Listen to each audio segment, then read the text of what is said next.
আসসালামু আলাইকুম ওয়া রাহমাতুল্লাহি ওয়া বারাকাতুহু। বিসমিল্লাহ ওয়ালহামদুলিল্লাহ ওয়াসসালাতু ওয়াসসালামু আলা রাসূলিল্লাহ ওয়া বা'দ। রব্বে কারীম মহাগ্রন্থ আল কোরআনে ইরশাদ করছেন, ওয়া আনজালনা ইলাইকা যিকরা লিতুবাইয়িনা লিন-নাসি মা নুসিলা ইলাইহিম ওয়া লাআল্লাহুম ইয়াতাফাক্কারুন। অর্থাৎ আমি এই কোরআন আপনার প্রতি অবতীর্ণ করেছি যাতে মানুষের প্রতি অবতীর্ণ বিষয়গুলো আপনি সঠিকভাবে স্পষ্ট করে ব্যাখ্যা করে দিতে পারেন। সূরা আন-নাহল আয়াত ৪৪। পবিত্র কোরআনের পরে ইসলামের দ্বিতীয় উৎস হলো রাসূল সাল্লাল্লাহু আলাইহি ওয়াসাল্লামের পবিত্র হাদিস। মূলত কিতাবুল্লাহ ও হাদিসে রাসূল সাল্লাল্লাহু আলাইহি ওয়াসাল্লাম দ্বীনে ইসলামের মূল ভিত্তি। হাদিস ব্যতীত শুধু কোরআন দ্বারা ইসলামের পূর্ণরূপ বিকশিত হতে পারে না। উম্মতের ঐক্যমতে কোরআনই হলো ইসলামের মূল ভিত্তি এবং পূর্ণাঙ্গ সংবিধান, কিন্তু তা হলো একটি সংক্ষিপ্ত কিতাব যার ব্যাখ্যা বিশ্লেষণের প্রয়োজন হয়, আর রাসূল সাল্লাল্লাহু আলাইহি ওয়াসাল্লাম হলেন এর ব্যাখ্যাকার এবং তার কর্মস্থল, তার কর্মবহুল জীবন হলো এই কোরআনের ব্যাখ্যা বিশ্লেষণ। আজকের বিষয় ইলমে হাদিস, গুরুত্ব ও প্রয়োজনীয়তা। সুপ্রিয় দর্শক শ্রোতা, কাছে দূরে বিশ্বজুড়ে যে যেখান থেকে আছেন, আপনাদের সবাইকে স্বাগত জানাচ্ছি যমুনা টেলিভিশনের নিয়মিত আয়োজন in the name of Allah with BRB cables অনুষ্ঠানে। আপনাদের সাথে আছি আমি মোহাম্মদ হিদায়াতুল্লাহ। অনুষ্ঠানটি টিভি সেটের পাশাপাশি যমুনা টেলিভিশনের ফেসবুক পেজে সম্প্রচারিত হচ্ছে। দর্শক, আপনারাও যোগ দিতে পারেন আমাদের সাথে এই অনুষ্ঠানে। সরাসরি ফোন করুন 02-982-4052 এই নাম্বারে। অতিথি হিসেবে আজ আমাদের সাথে যুক্ত আছেন চট্টগ্রাম বিশ্ববিদ্যালয়ের সুযোগ্য অধ্যাপক ফজিলাতুল উস্তাজ ডক্টর মোহাম্মদ গিয়াসউদ্দিন তালুকদার হাফিজাহুল্লাহ। আসসালামু আলাইকুম ওয়া রাহমাতুল্লাহ। আহলান ওয়া সাহলান শেখ। ওয়ালাইকুম আসসালাম, বারাকাল্লাহু ফীক, হাইয়াকাল্লাহ, মারহাবান বিকুম। আক্রামাকুমুল্লাহ আক্রামাকুমুল্লাহ ওয়া বারাকাল্লাহু ফি ইলমিকুম। শেখ, আপনাকে সুস্বাগতম জানাচ্ছি আজকের এই চমৎকার আয়োজনে। আজকে আমরা একটি খুবই গুরুত্বপূর্ণ বিষয় নিয়ে আলোচনা শুনবো আপনার কাছ থেকে, সেটি হচ্ছে ইলমি হাদিস তথা হাদিসের গুরুত্ব ও প্রয়োজনীয়তা এই বিষয়ে। আমরা অনেকেই কোরআনকে মানি কিন্তু হাদিসকে উপেক্ষা করি। অনেকে দাবি করে থাকি কোরআন মানাই যথেষ্ট, হাদিস মানার কোনো প্রয়োজনীয়তা নেই। আবার অনেকে দাবি করে থাকেন যে দীর্ঘ ৯০ বা ৯১ বছর পরে ৯১ হিজরির দিকে এসে গিয়ে এরপরে হাদিসের সংরক্ষণ শুরু হয়েছিল, এর আগে হাদিস লিপিবদ্ধ ছিল না। এরকম অনেক কথাবার্তা বলেই অনেকে দাবি করে থাকেন হাদিস মানার কোনো প্রয়োজনীয়তা নেই, কোরআন দিয়েই আমাদের জীবন গড়ব। আমি আপনার কাছ থেকে যে বিষয়টি ক্লিয়ার করতে চাইব প্রথমত, সেটি হলো যে কোরআন মানতে কি হাদিসের দরকার আছে কিনা, হাদিসের গুরুত্ব, তার তাৎপর্য, প্রয়োজনীয়তা কতটুকু আছে একজন ভালো মুসলিম হতে হলে, এই বিষয়ে যদি আপনি তুলে ধরতেন প্লিজ। ধন্যবাদ আমাদের মুহাদ্দিস সঞ্চালক মহোদয়। আপনি তো শুধু সঞ্চালক না, মুহাদ্দিস, এবং আপনার প্রাক-কথনে চমৎকার বলেছেন। ইসলামের দুটি প্রধান উৎস হচ্ছে কোরআন এবং সুন্নাহ। আমরা বলতে পারি যে ইসলামের উৎস একটি, সেটা হলো কোরআন, আর কোরআন ব্যাখ্যাই হলো হাদিস। হাদিস মানে হচ্ছে কোরআন। সুতরাং হাদিসকে কেউ স্বীকার করে, কোরআনকে স্বীকার করে এবং ইসলামে অনুশাসন, বিধিবিধান সেগুলোকে অস্বীকার করার একটি পায়তারা, অপকৌশল, অপযুক্তি, সেটা হচ্ছে এই ধরনের কথা যেগুলো কখনো কোরআন এবং হাদিসে সমর্থিত নয়। এর কারণ হলো যে যে আয়াতটি আপনি সূচনা পূর্বে তেলাওয়াত করেছেন, আল্লাহ তাআলা বলেছেন, আমি আপনার প্রতি কোরআন নাযিল করেছি কেন? লিতুবাইয়িনা লিন-নাস, আপনি মানুষের কাছে সুস্পষ্ট করবেন, আপনি তাফসীর করবেন, ব্যাখ্যা দেবেন, সমসাময়িক কিসের উপর মূল্যায়নমূলক বক্তব্য দেবেন, এবং এর কোনো কিছু তাদের কাছে যদি সেটি কঠিন হয় সেটি সহজ করে উপস্থাপন করবে, সেই জন্য আমি কোরআন নাযিল করেছি। সুতরাং আল্লাহর নবীর প্রতিটি কথা, প্রত্যেকটি কাজ এবং তার সামনে যে কোনো কাজ সাহাবায়ে আমরা করলে সেটাকে অনুমোদন দেয়, এটি কিন্তু হাদিস, এবং এগুলো সবগুলো হচ্ছে কোরআন কারীমের ব্যাখ্যা। এই জন্য আজকে যারা এই ধরনের বিশুদ্ধার করতে চায়, এটা তো আসলে একটি ষড়যন্ত্র। এটা হাদিসকে স্বীকার করে পরবর্তীতে ঘোষণা দেবে কোরআনেরই কোনো প্রয়োজন নেই। কোরআন যে হাদিস এবং ওতপ্রোতভাবে জড়িত, যে কোরআন হাদিস ছাড়া যে আমরা কোরআন কারীমকে বুঝাই আমাদের জন্য দুরূহ হয়ে পড়ে, সেটি হলো নবী করিম সাল্লাল্লাহু আলাইহি ওয়াসাল্লামের ওয়াফাতের পর সাহাবা যারা আল্লাহ নবীকে দেখার সৌভাগ্য হয়নি, তারা আমাদের মা হযরত আয়েশা সিদ্দিকা রাদিয়াল্লাহু কাছে এসেছিলেন এবং বলছিলেন যে মা, আপনি আমাকে বলবেন কি আমার নবীজির কেমন চরিত্র ছিল, তখন তিনি বলেন, অবাক হয়ে বললেন যে আপনাদের কাছে কি কোরআন নেই? ওরা বলছে হ্যাঁ কোরআন তো আছে। কোরআনের অর্থ আপনারা বুঝতে পারেন, পড়তে পারেন? ওরা বলছে হ্যাঁ আমরা কোরআন পড়তে পারি, বুঝতে পারি। তখন তিনি বললেন, কোরআন যদি আপনাদের কাছে থাকে, নবী করিম সাল্লাল্লাহু আলাইহি ওয়াসাল্লাম যদি কেউ জানতে চায়, কেন খুলুকুল কোরআন, কোরআনই হলো নবীকে চরিত্র, অর্থাৎ তার পুরো জীবন আদর্শ, তার প্রতিটি কথা, তার প্রতিটি সমর্থন, তার প্রত্যেকটি উদাহরণ, এটা হচ্ছে কোরআনের, এটি জীবন্ত কোরআন ছিলেন নবী করিম সাল্লাল্লাহু আলাইহি ওয়াসাল্লাম।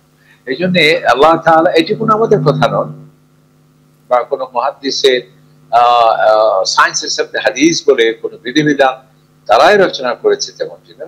অক্ষরে অক্ষরে কোরআনে পাকের অনেক জায়গায় আল্লাহ তাআলা সে কথা বলেছে, যে বলছেন ওয়ামা ইয়ানতিকু আনিল হাওয়া ইন হুয়া ইল্লা ওয়াহয়ুন ইউহা।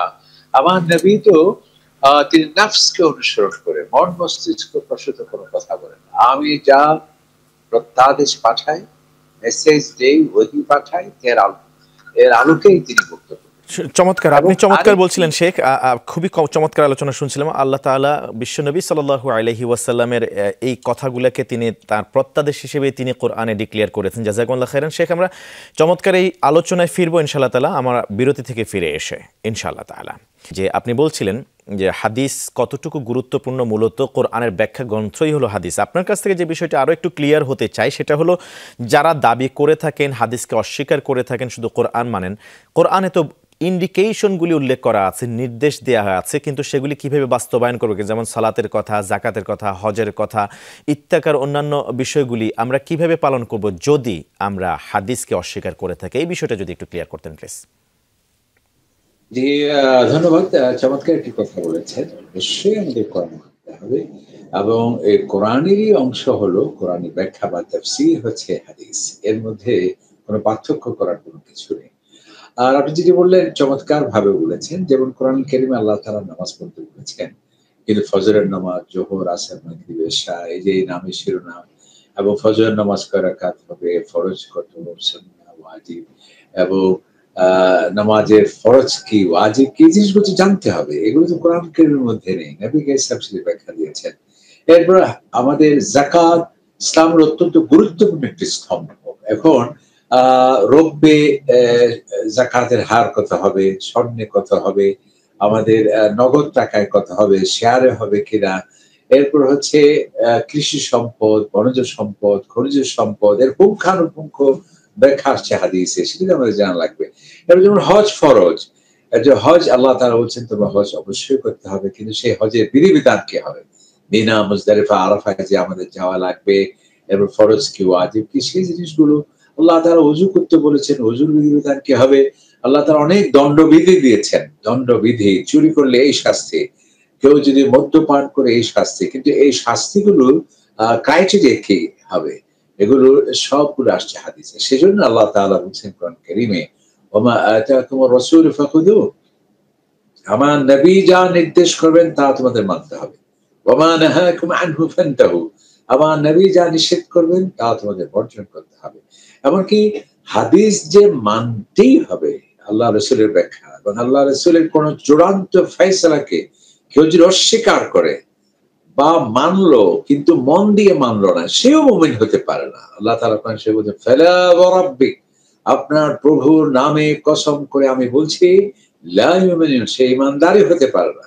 আপনি যা রায় দিয়েছেন সে রায় যদি কেউ দ্বিধাদ্বন্দ্বে ভোগে এবং কায় মনোবককে মেনে না নেয়, হাত্তা লা ইয়াজিদু ফি আনফুসিহিম হারাজান মিম্মা কাযাইতু ওয়া ইউসাল্লিমু তাসলিমা, যে সামান্যতম কোন নেতিবাচকতা মানার ক্ষেত্রে তার অন্তরে থাকতে পারবে না, তাহলে সে মুমিন হবে।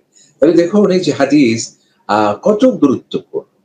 এমনকি আরেকটি আয়াতে আল্লাহ পাক সুবহানাহু ওয়া তাআলা বলেছেন, আল্লাহ তাআলা বলেন যে হালাল হারাম এই অথরিটি আল্লাহ তাআলা, যে তোমরা কোনটি হালাল হারাম সেটি করতে পারবে, এবং এই হাক্কুত তাশরী, এই লেজিসলেটিভ পাওয়ার, যেটা কি বলে বাংলা, মানে এই আইনগত ভিত্তি, আইন রচনা করার সেই ক্ষমতা দেয়া হয়েছে নবী করিম সাল্লাল্লাহু আলাইহি ওয়াসাল্লামকে। আল্লাহ তাআলা বলছেন ইয়ামুরুহুম বিল মা'রুফ ওয়া ইয়ানহাহু আনিল মুনকার, আমার নবীজি তোমাদের আদেশ দিবেন, নিষেধ দেবেন, এবং তোমাদের হালাল হারাম নির্ধারণ করবেন।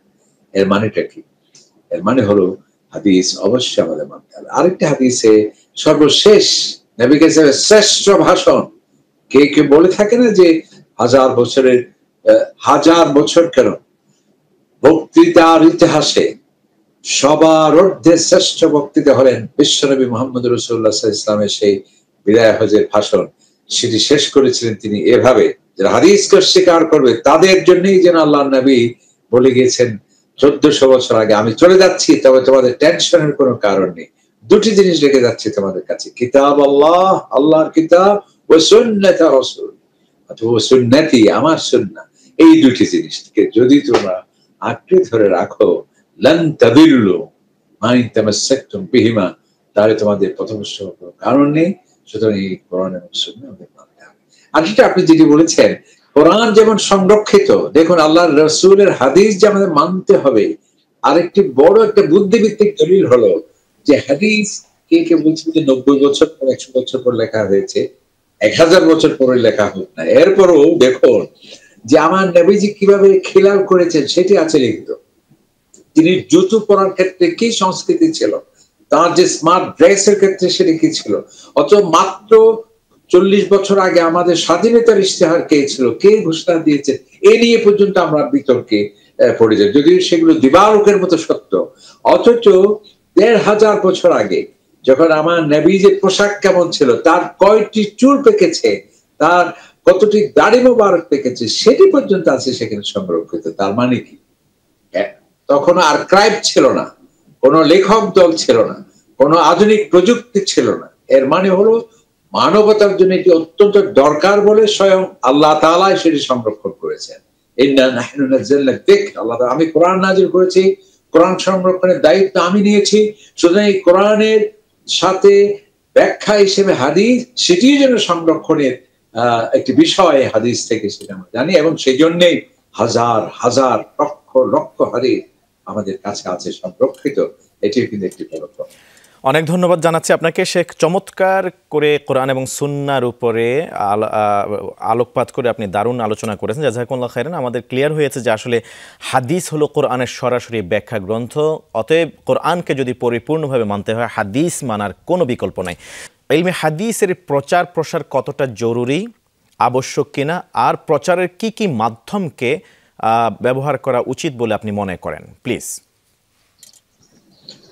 জি, ধন্যবাদ আমাদের উপস্থাপক মহোদয়, চমৎকার আপনি একটা বিষয় তুলে নিয়ে আসছেন। আমাদের এই বিষয়টিকে অত্যন্ত গুরুত্ব দিতে হবে এবং সন্দেহ সংশয় যারা সৃষ্টি করে তাদেরকে জবাব দিতে হবে, বুদ্ধিভিত্তিক প্রয়াস থাকতে হবে আমাদের। এটি কিভাবে হতে পারে? প্রথম হলো যে মাদ্রাসায় যে সমস্ত সেটি সরকারি মাদ্রাসা বলেন বা বেসরকারি মাদ্রাসা বলেন, সেখানে হাদিস বিভাগ অবশ্যই যাতে থাকতে হয়। এরপরে স্কুল, কলেজ, ইউনিভার্সিটি, বিশেষ করে এখন যেহেতু আলহামদুলিল্লাহ সুন্দর পরিবেশ সৃষ্টি হয়েছে, যারা সিলেবাস প্রণয়ন কমিটি নিশ্চয় হয়েছে, সংস্কার কাজ চলছে, সুতরাং ইন্টারমিডিয়েট পর্যন্ত এমনকি বিশ্ববিদ্যালয়েও যে কোরআন এবং হাদিস, কোরআনের হাকিকত, নবী সাহাবের সুন্নাহর যে প্রয়োজনীয়তা, এগুলো কিন্তু অবশ্যই সিলেবাস থাকা চায়। এরপর হলো ওয়াজের একটা বিশাল ভূমিকা। আপনি দেখেন যে এত বড় সমাবেশ, কোন রাজনৈতিক সমাবেশ আমরা দেখি লক্ষ লক্ষ মানুষ। এই যে কিছুদিন আগে চট্টগ্রামে একটা তাফসীর হলো, যে বলা হচ্ছে প্রায় 25 লক্ষ মানুষ হয়েছে। এই যে 25 লক্ষ মানুষ হলো, লক্ষ লক্ষ মানুষ হচ্ছে বিভিন্ন বিভাগীয় শহরগুলোতে, এবং আমাদের অনেক জননন্দিত বক্তারা, আলহামদুলিল্লাহ, আমি নাম ধরে তাদেরকে ছোট করতে চাই না। সুতরাং এই বক্তব্য বিশাল বিশাল সমাবেশে অবশ্যই যাতে একটি বিষয়বস্তু থাকে অন্তত 10-15 মিনিটের জন্য, সেটা হলো যারাকে হাদিসকে স্বীকার করে এই ব্যাপারে কথা বলতে হবে, এবং হাদিস যে কোরআনের ব্যাখ্যা সেটি প্রমাণ করতে হবে। এরপর জুমায় যারা খুতবা দেন অবশ্যই তাদেরকে অন্তত 4-5 মিনিট যদি এটি থাকে। এবং আরেকটি যেটি, সেটি হলো টেলিভিশন, এখন ইলেকট্রনিক মিডিয়া, এটি একটা শক্তিশালী একটা মাধ্যম। এই যে সামনে রমজান আসছে, আমি যতটুকু জানি আপনি জনাব মুহাদ্দিস হেদায়েতুল্লাহ সাহেব গত বছর আপনার একটা প্রোগ্রাম করেছেন টেলিভিশনে হাদিসের উপর। তা আমি মনে করি যে এই যে রমাদান, এটা আমাদের দাওয়াতের কার্যক্রমকে শক্তিশালী করে একটা বিশাল মৌসুম। সেটা এটি আমার মনে হয় হাদিসের যাতে যারা মুহাদ্দিস আছেন তাদেরকে সমাদৃত করা, যারা হাদিসের পণ্ডিত আছেন হাফেজ হাদিস আপনাদের একটা অনুষ্ঠান আমি গিয়েছি, আমি তো অবাক হয়েছি, এটা আমার কাছে অবিশ্বাস্য মনে হয়েছে। এরপরেও সত্য যে বুখারী শরীফের হাদিস হাফেজ এখন বাংলাদেশে আছে, মুসলিম শরীফের হাফেজ, যেটা আমি আপনার অনুষ্ঠানে দেখেছি। সুতরাং এই জিনিসগুলো টেলিভিশনের মাধ্যমে প্রতিযোগিতা। ধন্যবাদ জানাচ্ছি আপনাকে চমৎকার আলোচনা করবার জন্য এবং হাদিসের প্রসারে কোন কোন প্ল্যাটফর্ম ব্যবহার করা যাবে। জাযাকুমুল্লাহ খাইরান শেখ, আকরামাকুমুল্লাহ। প্রখ্যাত মুহাদ্দিস ইমাম আউজাঈ রহমতুল্লাহি আলাইহি তিনি বলেন, হাদিস কোরআনের প্রতি ততটা মুখাপেক্ষী নয় কোরআন যে পরিমাণের মুখাপেক্ষী হাদিসের প্রতি। তালিকুস সাবিহ নামক গ্রন্থে উল্লেখিত হয়েছে। অর্থাৎ কোরআনের মর্ম অনুধাবনের জন্য হাদিসের সাহায্য নেওয়া ছাড়া কোনো গন্তব্য নেই। যেমন গৃহ নির্মাণের জন্য শুধু ঘরের ম্যাপ সামনে থাকলেই হয় না, বরং পদে পদে ইঞ্জিনিয়ারের নির্দেশনার প্রয়োজন হয়। আর তাই আল্লাহ সুবহানাহু ওয়া তাআলা মহাগ্রন্থ আল কোরআনের ইঙ্গিতপূর্ণ সব নির্দেশনার ব্যাখ্যা ও প্রায়োগিক রূপ শিখিয়ে দেওয়ার জন্য শিক্ষক রূপে পাঠিয়েছিলেন নবী মুহাম্মদুর রাসূলুল্লাহ সাল্লাল্লাহু আলাইহি ওয়াসাল্লামকে। আর তিনি যা করেছেন, করতে বলেছেন, করায় সম্মতি দিয়েছেন এবং তার উৎকর্ষ গুণাবলী সুন্নাহ বা হাদিস। আল্লাহ সুবহানাহু ওয়া তাআলা আমাদেরকে কোরআন এবং সুন্নাহকে পরিপূর্ণভাবে মেনে আমল করার তৌফিক দান করুন।